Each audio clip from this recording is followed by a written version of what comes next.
नमस्ते, बालाजी हिंदी टैरो में मैं फिर से आ गई हूँ आप लोगों की स्वागत करने।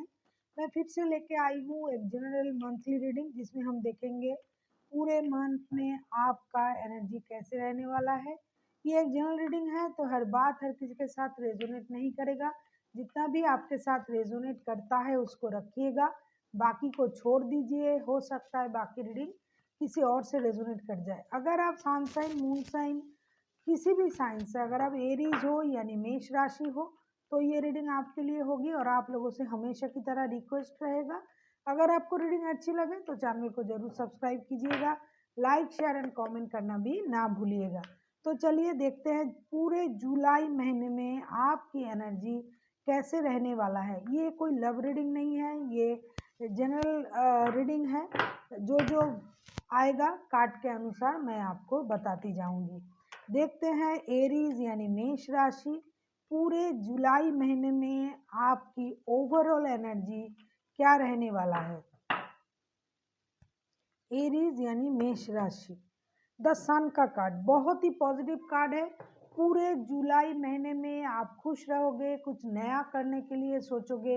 हो सकता है आप बच्चों की माता पिता बनने के लिए प्लानिंग कर रहे थे तो वो काम को आप आगे बढ़ाना चाहोगे, या फिर आप अपने अंदर कोई परिवर्तन लाना चाहते हो, खुद को बच्चों जैसी एनर्जी में रखना चाहते हो। हो सकता है ज़्यादातर वक्त आप अपने बच्चों के साथ बिताना चाहोगे, परिवार के साथ बिताना चाहोगे, या फिर आप किसी काम में खुद का जो विक्ट्री है वो पाना चाहोगे। ओवरऑल आपकी एनर्जी पूरे महीने बहुत अच्छा रहने वाला है। आप बहुत खुश, स्वस्थ और बहुत ही तंदुरुस्त रहने वाले हो और आपकी जो मेंटल स्टेटस है बहुत ही अच्छा रहने वाला है।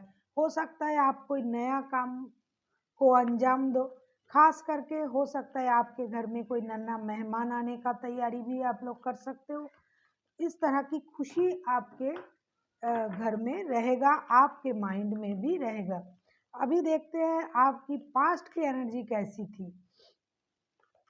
एरीज यानी मेष राशि, देख लेते हैं आपकी पास्ट की एनर्जी कैसी थी। पास्ट में आप हो सकता है कोई किसी काम को लेके थोड़ा कंफ्यूजन में थे, आप डिसाइड नहीं कर पा रहे थे आपको क्या करना चाहिए क्या नहीं करना चाहिए, इसीलिए आप थोड़ा परेशान थे। थोड़ा मतलब आपको ये डिसाइड करने में परेशानी हो रही थी कि आपको किस चीज़ को रखना है, किसको नहीं रखना है, या फिर दोनों को एक साथ रखना है। आपके पास हो सकता है किसी भी काम के 2 ऑप्शन थे, इसीलिए आप डिसाइड नहीं कर पा रहे थे। तो पास्ट में आप थोड़ा कन्फ्यूजन भरा एनर्जी में थे। अभी देख लेते हैं कि 2 ऑफ सोर्स के कार्ड क्यों आया है। पास्ट में आप किस चीज़ को लेके परेशान थे, अगर हम देख लेंगे, देखते हैं पास्ट में आप किस चीज़ को लेके परेशान थे। एरीज यानी मेष राशि, पास्ट में आप किस चीज़ को लेके परेशान थे, देख लेते हैं। हो सकता है किसी चीज़ को लेके आप दुविधा में थे। 6 of wands, the hangman and S of pentacles. मुझे लगता है पास्ट में आप किसी चीज़ की प्रति डिसीजन लेने में परेशान हो रहे थे। हो सकता है आप किसी एडिक्शन में थे, हो सकता है आप किसी परेशानी में थे जिसके कारण आप शादी के बारे में सोच रहे थे, स्टेबिलिटी के बारे में सोच रहे थे, लेकिन कुछ कर नहीं पा रहे थे क्योंकि आप किसी दुविधा में थे, किसी उलझन में थे। ऐसा भी हो सकता है कि आप कुछ ऐसा कुछ कर रहे थे जिससे आपको ये लग रहा था कि मैं इस चीज़ से कैसे बाहर निकालूं खुद को और किस तरह से दोबारा से अपने लाइफ में नई शुरुआत करूं, चाहे वो शादी के लिए हो, चाहे काम के लिए हो, चाहे बिजनेस पैसों के लिए हो। तो आप पास्ट में ये सारी चीज़ों को लेके दुविधा में थे, आप डिसाइड नहीं कर पा रहे थे कि आपको क्या करना चाहिए क्या नहीं करना चाहिए। फिर बाद में आपके मन में एक नई शुरुआत की भावनाएं आई, आप स्टेबिलिटी के बारे में सोचे और आप आगे बढ़ने के लिए सोचते रहे। अभी देखते हैं प्रेजेंट में आपकी एनर्जी कैसी है। एरीज यानी मेष राशि, देख लेते हैं प्रेजेंट में आपकी एनर्जी कैसी है। एरीज यानी मेष राशि, देख लेते हैं प्रेजेंट में आपकी एनर्जी कैसी है। ये रीडिंग होगी पूरे जुलाई महीने की, ओवरऑल रीडिंग हम कर रहे हैं। पूरे जुलाई महीने में आपकी एनर्जी कैसे रहने वाला है देखते हैं। प्रेजेंट में आपकी energy king of wands, present में आप एक्शन लेने के बारे में सोच रहे हो, आप कुछ करने के बारे में सोच रहे हो। जैसा कि आपके ओवरऑल एनर्जी भी आया था, पास्ट में आपने दुविधा में थे, लेकिन धीरे धीरे आप कुछ नया करने के लिए सोच रहे थे। प्रेजेंट में भी आप अपनी स्टेबिलिटी के बारे में सोच रहे हो, अपने बारे में सोच रहे हो, किस तरह से खुद को स्टेबल बनाया जाए, काबिल बनाया जाए, एक अच्छे मुकाम पर खुद को लेके जाया जाए। मतलब अपनी स्टेबिलिटी के बारे में प्रेजेंट में आप बहुत ज़्यादा सोच रहे हो, किस तरह से खुद को स्टेबल बनाया जाए, किस तरह से अपनी खुद को प्रायोरिटी दिया जाए, इस तरह से आप प्रेजेंट में सोच रहे हो। देखते हैं किंग ऑफ वॉन्ड्स के कार्ड क्यों आए हैं। अगर हम किंग ऑफ वॉन्ड्स के कार्ड को क्लैरिफाई करें तो देखेंगे कि किंग ऑफ वॉन्ड्स के कार्ड क्यों आए हैं।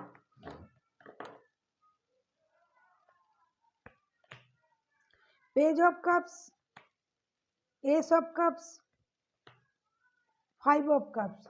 हो सकता है प्रेजेंट में आप किसी से कुछ माफ़ी की उम्मीद कर रहे हो, और ऐसा भी हो सकता है कि प्रेजेंट में आप इमोशनली बहुत ज़्यादा खुश आप बहुत ज़्यादा स्टेबल हो, खुद को स्टेबल महसूस कर रहे हो सकता है पास्ट में जिस तरह की दुविधा में आप थे, प्रेजेंट में आप उस तरह की दुविधा में नहीं हो। ऐसा भी हो सकता है प्रेजेंट में, जैसा मैंने रीडिंग्स के पहले ही कहा था, कि आपके घर कोई नन्हा मेहमान आने का तैयारी आप लोग कर रहे इसीलिए आप इमोशनली बहुत खुश हो, बहुत स्टेबल हो सकता है पहले आप दुखी थे, परेशान थे, अपने बारे में सोच नहीं रहे थे, लेकिन प्रेजेंट में आप खुश हो। और ऐसा भी हो सकता है कि आप किसी से माफ़ी की उम्मीद भी कर रहे हो, या फिर आप खुद किसी को माफ़ करने के बारे में सोच रहे हो, क्योंकि आप हो सकता है किसी चीज़ को आपने पहले इग्नोर किया था, या फिर किसी ने आपको इग्नोर किया था, ऐसा हो सकता है।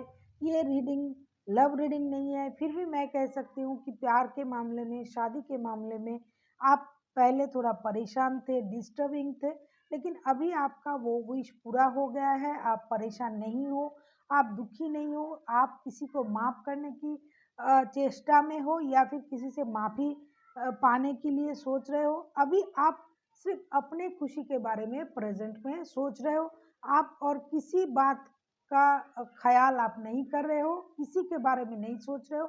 आपको ये लग रहा है कि मेरी खुशी मेरे लिए सबसे ज़्यादा इम्पॉर्टेंट है।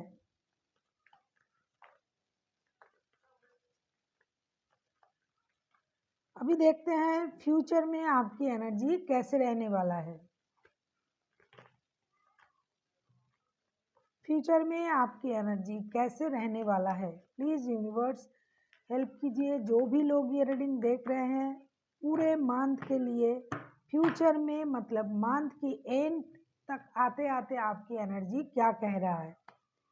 सिक्स ऑफ कप्स, मैंने जैसे कहा कि इमोशनली आप बहुत ज़्यादा अभी खुद को इमोशनल एक लेवल पे आप सोच रहे हो, कुछ इमोशनल फुलफिलमेंट आप करने के लिए सोच रहे हो।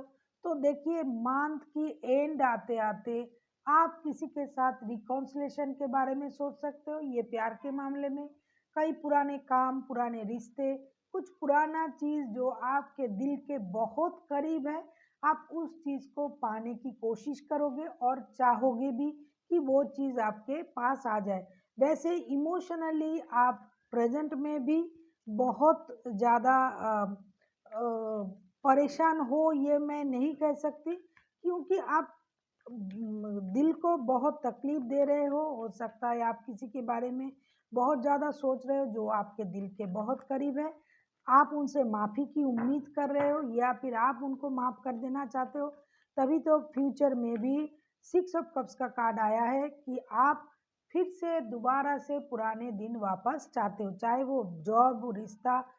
खास करके मुझे लगता है, क्योंकि लव रीडिंग नहीं है तो मैं ये नहीं कहूँगी, लेकिन फिर भी कहना पड़ रहा है कि आप प्यार के मामले में भी कुछ पुराना कुछ पाना चाहते हो। अभी देखते हैं 6 ऑफ कप्स क्यों आया है। 6 ऑफ कप्स को अगर हम क्लैरिफाई करें तो देख लेंगे कि 6 ऑफ कप्स क्यों आया है। Night of pentacles, 9 of wands, 8 of cups. हो सकता है आपने किसी एडिक्शन के कारण किसी चीज़ को इग्नोर किए थे पहले, लेकिन अभी धीरे धीरे आप में वो समझ आ गया है कि इमोशनली अगर हमें खुश रहना है तो हमें सही तरीके से रिश्ते को, चीज़ को, काम को देखना पड़ेगा। तो अभी आप अपने फ्यूचर में आप अपने स्टेबिलिटी पर काम करोगे, अपने इमोशन पर काम करोगे, आप इमोशन को कंट्रोल करना सीख जाओगे। और हो सकता है आपको किसी चीज़ का इंतज़ार रहेगा जिस चीज़ से आप बहुत ज़्यादा लगाव महसूस करते हो। आपको ये लगता है कि ये आपके दिल के करीब है, आप इनके बिना रह नहीं सकते हो। चाहे आपका कोई रिश्ता, बच्चा, प्यार, कुछ भी, जिसका इंतज़ार आपको रहेगा कि मंथ की एंड में आप किसी स्टेबल चीज़ का इंतज़ार करोगे, उस तरह से जिस तरह से पहले ये चीज़ आपके पास था। उस पुरानी कोई चीज़ जो पहले बहुत स्टेबिलिटी के साथ, प्यार के साथ आपके साथ था, वो फ्यूचर में भी आपके साथ उस तरह से रहेगा। इसकी उम्मीद आप फ्यूचर में करोगे और फ्यूचर में आप उस चीज़ का इंतज़ार भी करोगे और हो सकता है लास्ट मोमेंट में आपको वो चीज़ मिल भी जाए। अभी देखते हैं यूनिवर्स जी क्या कहना चाहते हैं, गाइडेंस क्या देते हैं यूनिवर्स जी, देख लेते हैं।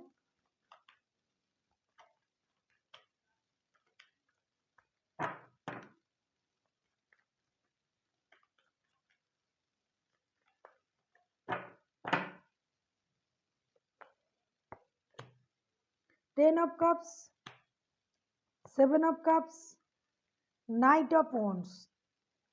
अगर मैं बार बार ही यही कहूँगी, ये लव रीडिंग नहीं है, लेकिन फिर भी ये लव का मामला बार बार सामने आ रहा है। हो सकता है आप कंफ्यूज हो, आपको क्या करना चाहिए, क्या नहीं करना चाहिए, ये आप डिसाइड नहीं कर पा रहे हो।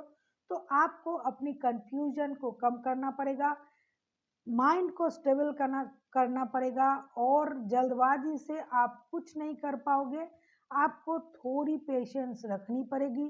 आपको जो करना है, अगर आपको परिवार को पाना है, पुराने रिश्ते पाना है, बच्चों के लिए अगर आप सोच रहे हो, दुखी हो, परेशान हो, तो आपको थोड़ी पेशेंस के साथ चीज़ों को हैंडल करनी पड़ेगी। और आपके साथ हो सकता है आपके परिवार भी इसमें शामिल हो और वो आपको साथ भी देंगे जैसा आप चाह रहे हो। वो सब करने के लिए आपको अपने दिमाग में ये डिसाइड करना पड़ेगा कि आपको चाहिए क्या। क्या आपको परिवार चाहिए, नए रिश्ते चाहिए, नए जॉब चाहिए, या फिर आपको प्यार चाहिए, एक स्टेबल रिश्ता चाहिए या एक अनस्टेबल रिश्ता चाहिए। ये पूरी बात आपको समझनी पड़ेगी। और अगर आपको परिवार चाहिए, प्यार चाहिए, बच्चे चाहिए, कुछ भी, तो आपको जल्दबाजी करने से काम नहीं होगा। आपको ठहर के चीज़ों को सोचना पड़ेगा, देखना पड़ेगा और अपने दिमाग में ये बात रखनी पड़ेगी कि आपको एक्चुअल में चाहिए क्या। इस बात की पुष्टि आप में ज़रूर होनी चाहिए। So thank you for watching and फिर मिलते हैं एक नई वीडियो के साथ। तब तक के लिए स्वस्थ रहिए, मस्त रहिए और वीडियो देखते रहिए।